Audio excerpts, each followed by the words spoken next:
Welcome to the Land Your Bet Sports Betting Show. It is Wednesday, day of the games here. Getting this video out to you right around 3 p.m. Eastern. Probably going to be about 3:20 again for those who are time sticklers. But let's go ahead and run through 5 best bets that I did come up with here for today and have already placed myself.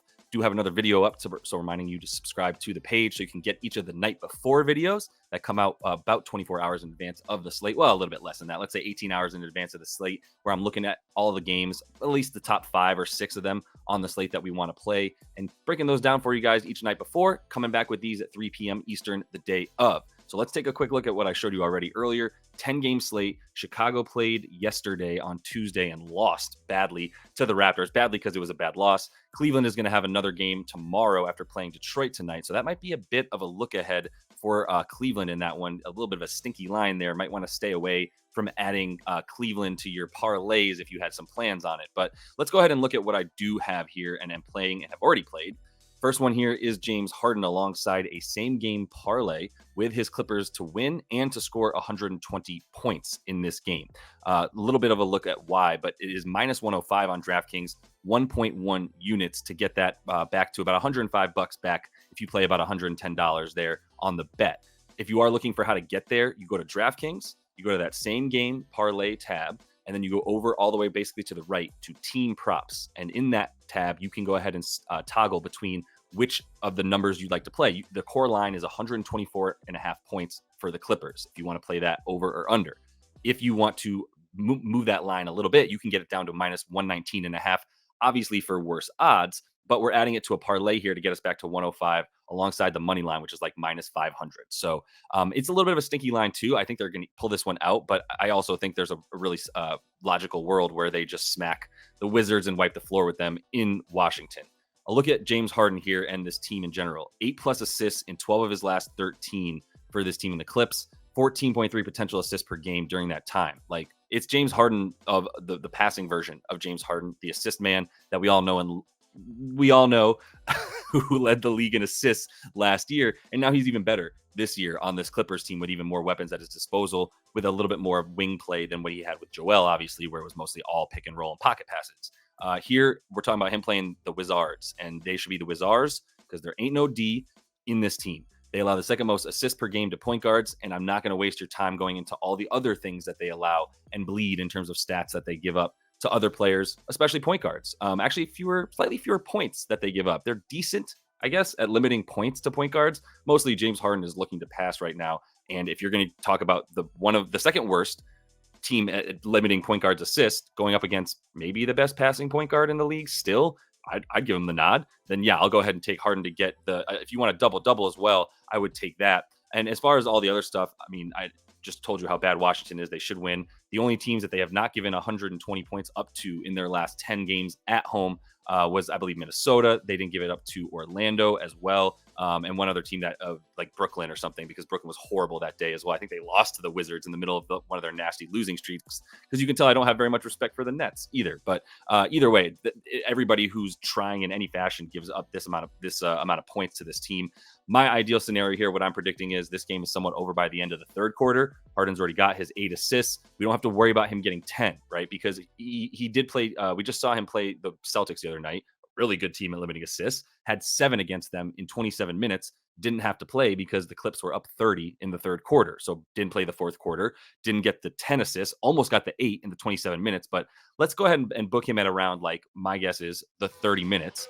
So we get that nice easy 8 assists that I would call it. And that's going to be a huge reason why he's able to sit a lot of the end of the fourth quarter, is because they're up, because he's got the dimes. All right, let's go to second best bet here. We're going under. We recently went over for CJ McCollum, but this is not a good matchup for him at all. So we're going under 26.5 points, rebounds, and assists combined for CJM.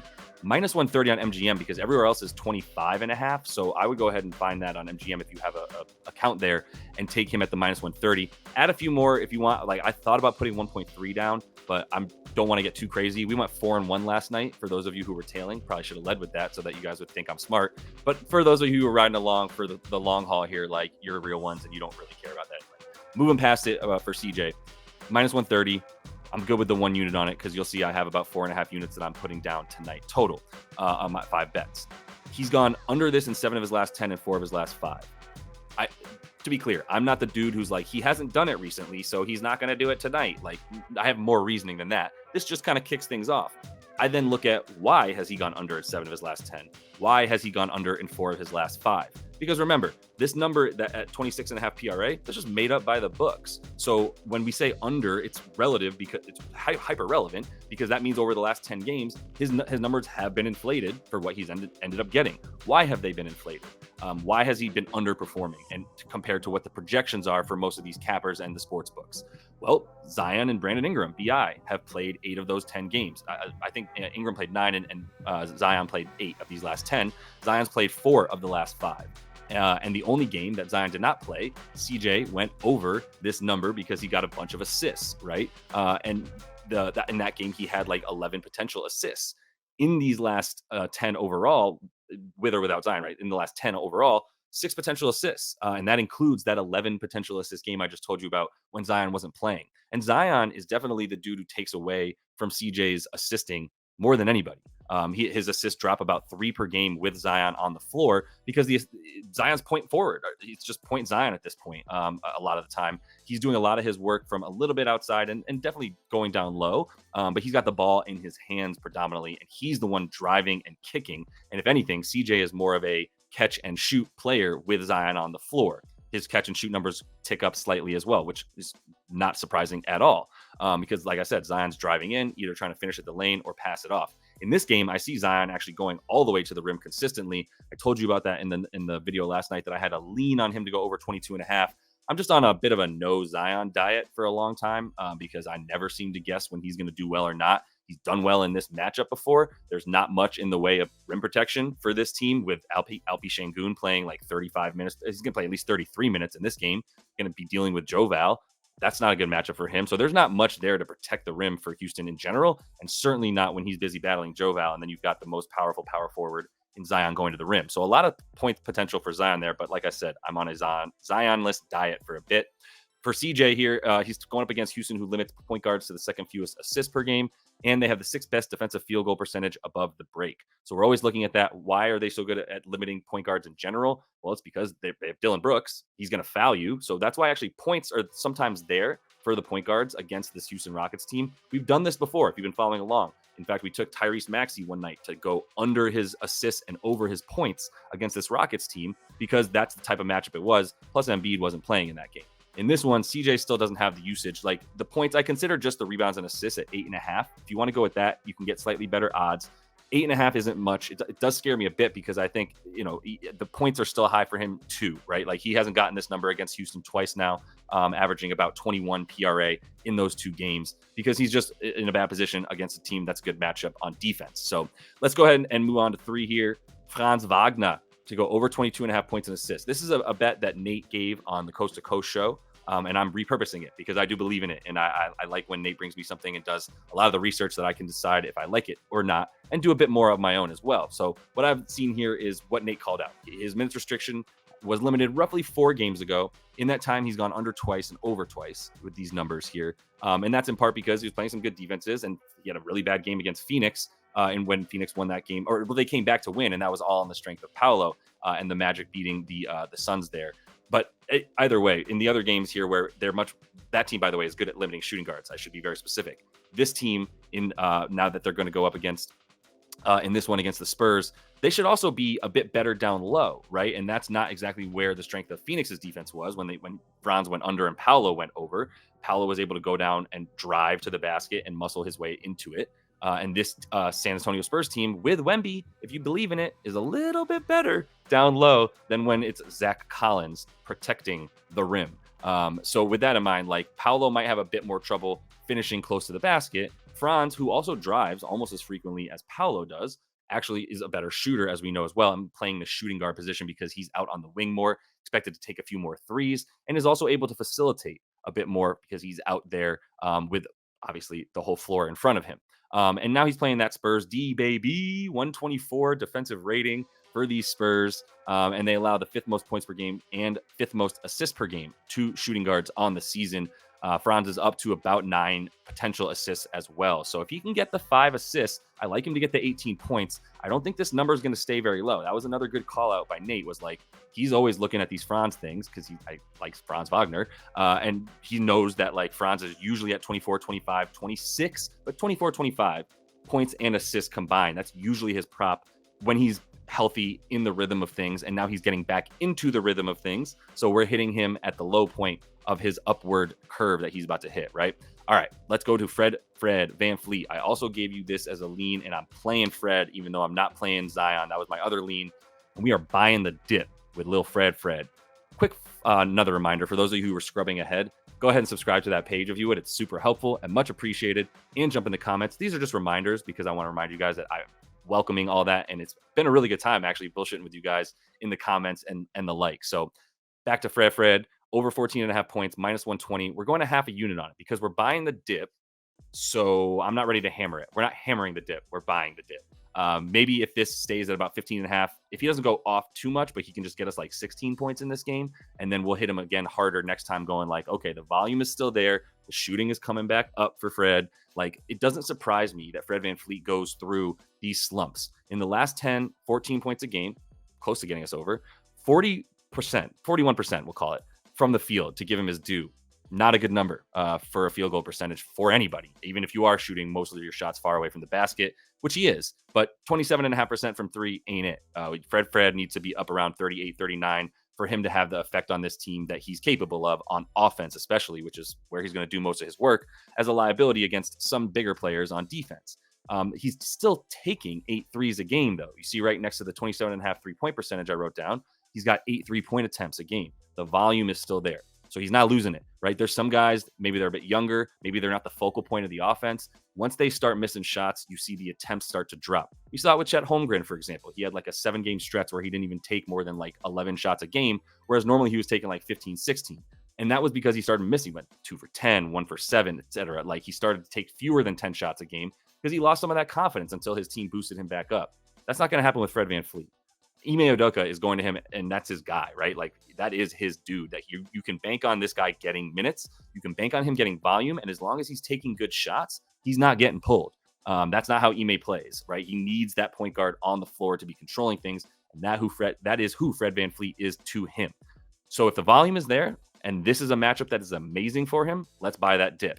New Orleans has been barbecue chicken. They straight got barbecued by point guards the last 2 weeks. If you want to look at some of the dudes who I'm talking about here, I'll pull that up for you real quick. But it's been like Steph Curry for a bunch of points. SGA got like 36. Kyrie did them real dirty. 2 games in a row for Kyrie when he had 42, I believe, and then he had 33 when they played one of those back-to-backs against this Pelicans team here. Pulling it up, yeah, we've got let me get to points.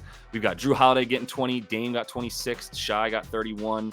Colin Sexton went for 22. Terry, scary Terry and LaMelo. 25 for Terry, 29 for LaMelo in the same game.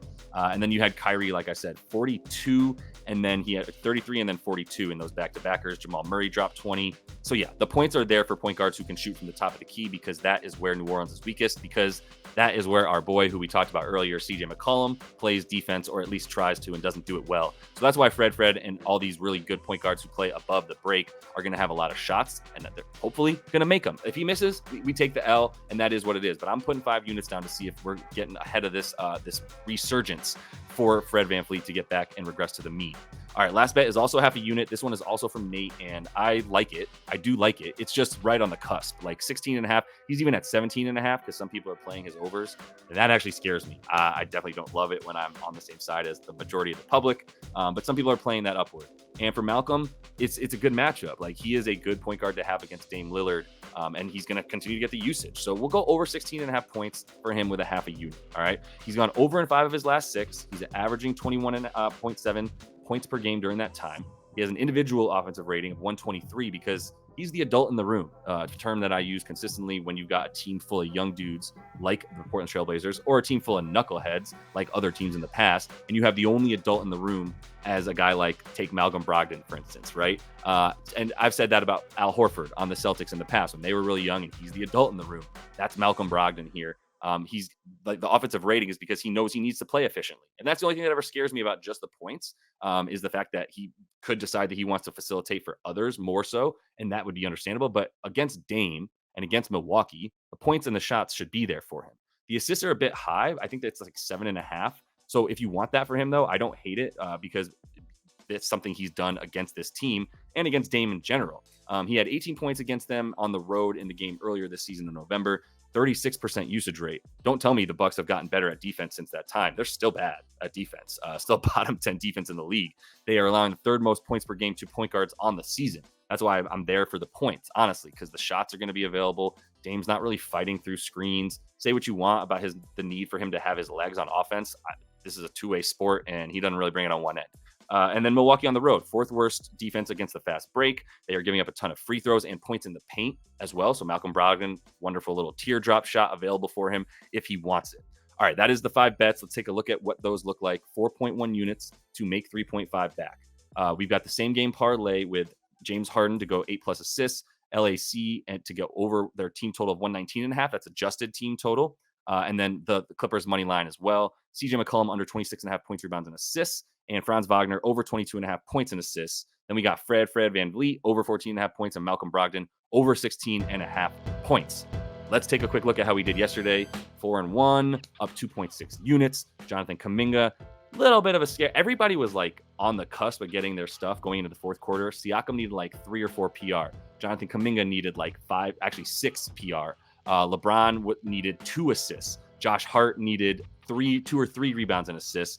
And Trey, the only one who didn't get his, had 26 points for like an hour. He went 6 for 9 from deep, decided that this was going to be the game that he was going to play efficiently, get 13 dimes, and not just pull.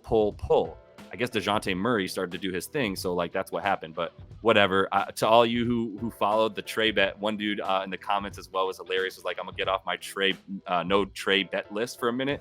And I have one of those as well with Trey. I like to bet his unders when I can find them in the right spot, but maybe we just go back to no Trey for a little bit. Either way, 2.6 units, we'll take it because that puts us at a nice 21.9 for the player props, and we're back up 7.2 total on the season. You can see everywhere else in the sides and totals, we had a real bad run for a bit at -10, which really cost us on the overall units, and that's what we care about, y'all. We care about the overall units, period. End of story. Don't care about anything else. The only reason we care about a good record is you got to hit your bets to win. If I didn't, I wouldn't care if I would have. I would just take the money, right? That's what units mean. So that's all the time I have for you guys, though. I appreciate you all following along. So continue to do so if you would. Like and subscribe to that page. I'm going to have another video up that's going to be really fun talking futures. I should have made that very clear. Futures video with some bets that I'll have with myself, Kareem K, pro bettor who you've seen on here, as well as Eddie Walls of Right Angle Sports, who you've also seen on here, who moves markets. Eddie is the dude who moves all the markets. He's been on The Ringer, ESPN, like whatever. He's been on all the sports betting that you could look for. Guys want him all the time. He's just doing this because he's a homie and he's a really good dude and we built a friendship. So I really appreciate that because he gives insanely good insights. This is a dude who's like looking at coaches and lineups and rotations and like game theory for that. So brilliant dude. Love everything he has to say. We're going to get some futures talk with him and Kareem. Also have college hoops up. You can still watch that for tonight's slate on Wednesday with Oaks. Last 2 videos, he's winning us money. So continue to trend along there with him. And until I see you next, happy betting.